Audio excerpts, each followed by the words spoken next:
Hi everyone, thanks for joining us today. My name is Ansel and I'm from the Cascadia Overland crew, and this is our 2003 4th Gen 4runner. And this is what we're here for. This is what you want to see. This is a steel coastal off-road rear bumper made for the 4th Gen 4runner. It's supposed to fit years 2003 to 2009. Again, that covers the range of the 4th Gen 4runners. Alright, so I'll start off by telling you a little bit about it. It's a steel bumper made by Coastal Off-Road here in British Columbia. That's where we are in this beautiful country, beautiful province. So it's made locally in Delta, BC. So for us, that's about a 10-minute drive. But I know this ship all over North America, so you can get this pretty much anywhere. And it comes with, in a package, or you can buy separately, 2 swing outs. So one is for your rear external tire, and the second one is a jerry can holder. So I know that you can buy them separately or you can buy them as a package. So I chose to buy them together. Now, one really thing important to note about this bumper is that it doesn't come pre-assembled. It's not pre-welded. It comes in little sheets and you have to actually weld it yourself.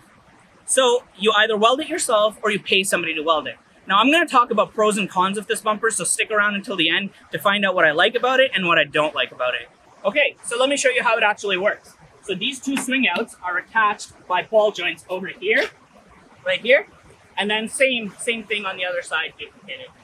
Here you have 2 things that you can open with.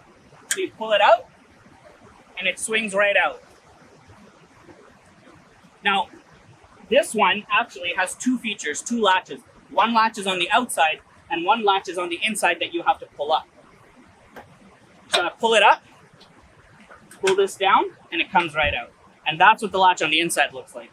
So this goes up and down. There's a hole right here that actually holds the latch in. So once it's locked, it's got a double safety feature because it's quite heavy. And then there's a plate. This is made of plastic with 2 screws holding it in. This is all welded onto this. And then these are bolted onto the bumper on the rear. So you do have the option to purchase a hitch mount externally, so that'll bolt onto there as well. There's also bolts that go on the bottom and up in. So it was actually really easy to put on by ourselves. We got this powder coated because, as I said, it doesn't come pre-assembled. It comes as raw sheets of metal. So you have to either weld it yourself or get it welded, and then you have to either paint it yourself or get it painted by someone. So you can either powder coat it, or you can paint it, spray paint, or you can put rubberized armor or anything else you want on it. So that's a pretty cool advantage, actually. It's customizable, right? When you're building something yourself and welding it yourself, you have the option of changing things to it. So keep that in mind while we talk about the cons as well, because though they might be cons, you are able to change those things that I'm going to talk about that I don't actually like later on in this video. By the way, guys, thank you so much for watching. If you like this video, if you learn anything from it, if you gain anything from it, please hit the subscribe button if you haven't already. Also, check out this shirt. I made it. So if you would like a shirt with Cascadia Overland Crew, beautiful designs, we've got lots of different designs on our website, cascadiaoverlandcrew.com. I'll also leave a link in the description, so go check that out. All right, so let me tell you some of the pros and cons. Well, some of the things that I like and I don't like about this bumper. So one of the things that I really like about this bumper is how cheap it actually comes out to be compared to the other bumper options out there. So the other bumper options come pre-assembled. Sometimes they come with an option to powder coat it from the people that make it. So eliminating those things, it makes this bumper quite affordable, especially if you're going to weld it yourself. Now, if you're going to pay somebody to weld it, like I did not weld this myself because I just don't have the space to do it. But if you find somebody willing to weld it to you for a fairly cheap price, it can still be quite an affordable bumper.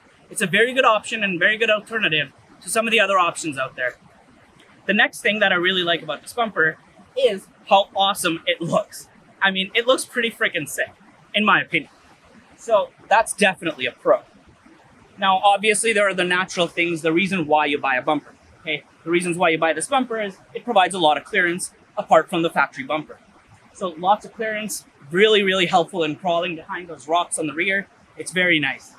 Okay, you obviously get the jerry cans. So we've mounted 2 separate jerry cans, one for water, one for fuel.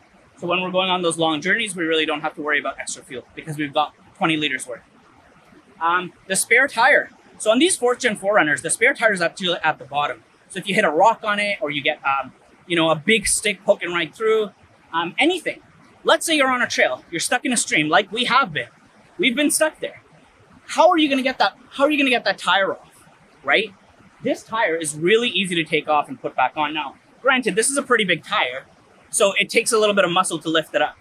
Another thing is, this is a big tire. This is a 285/70/17 tire, okay? It does not fit at the bottom.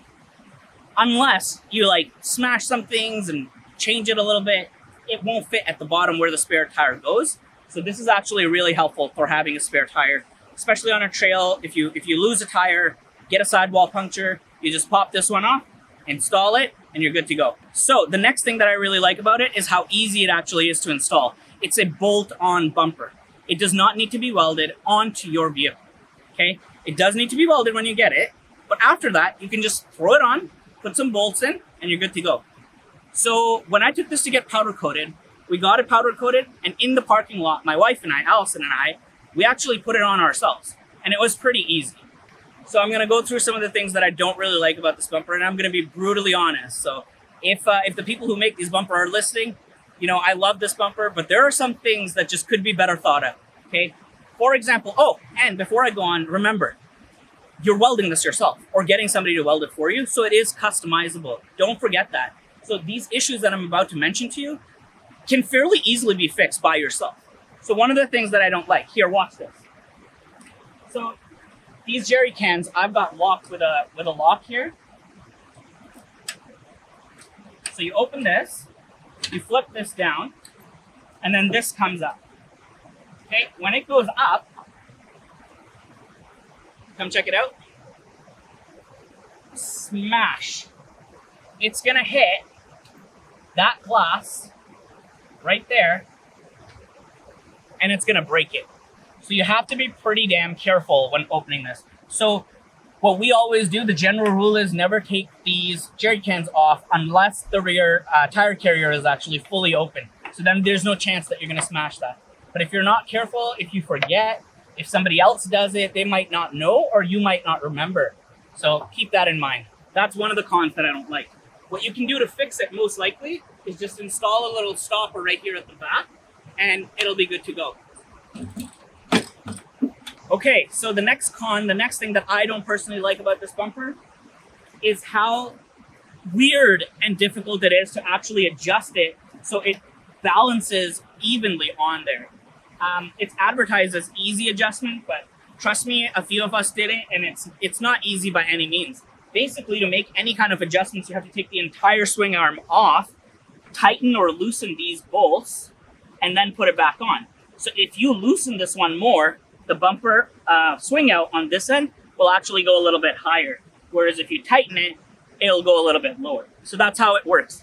But in order to actually do that, you have to take the entire thing off, readjust it, put it back on.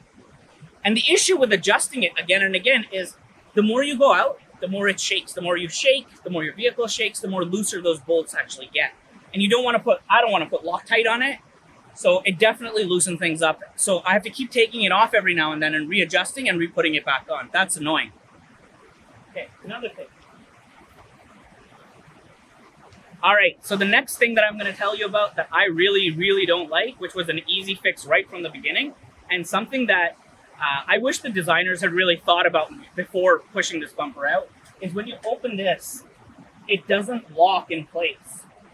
So if you're on a hill this way, it's going to swing out open really, really quickly. It could potentially hurt somebody. And if you're leaning the other way, it's going to swing in. It won't let you open it. Well, it will, but you have to put in a little bit of muscle, and you're going to have troubles keeping it open. So what you can do, and what I'm going to do eventually, is when you open this here all the way, I want there to be a little latch over there that's going to hold the bumper open for me. So when that swing out is open, it's not going to smash into anything. When I'm on a hill, it's not going to automatically close. I feel like it's just such an easy little thing that they could have added, and now I'm going to have to go and do this myself. All right, so the next thing is a design choice, I think. I don't think there's any functional thing with it. And you know what? I could be wrong. And if I am, leave a comment below and let me know, hey, dude, you're wrong. But in my opinion, I think this is a design choice. So what's going on here? This is a panel that could have been replaced by the bumper, right? So there's another company called CBI, and they make a rear bumper for the 4th Gen 4runner as well. And that actually goes right the way to the top. Hey, Dante, come here. Come say hi. Look over there. All right, sorry, Dante's just interrupting our video, but the CBI bumper goes all the way to the top. So I feel like this is a design choice that I personally don't like. Now, I think it's a matter of taste. Some people might really like this. Me, not a big fan. Another issue is if you've broken your bumper, let's say you got rear-ended at some point, our bumper was actually cracked before we put this on. And luckily the crack wasn't somewhere here. Because if the crack had been like somewhere here, well, you can't just replace the entire bumper with this steel one. You're gonna have to buy or find a spare bumper from somebody, cut out these two pieces, this end and the other end, and then you're gonna have to put on this bumper. All right, guys, thank you so much for watching. Again, my name is Ansel from the Cascadia Overland crew. If you like this shirt, you can buy one. You can buy other ones. We've got lots of different designs. We've got a new website. It's cascadiaoverlandcrew.com. I'll leave a link in the description below. If you haven't already subscribed, please consider hitting that subscribe button. It really helps us out. Again, thank you so much for joining us. Season 3 will be coming out soon, eventually, but soon. So wait for that. We'll let you know when it's coming.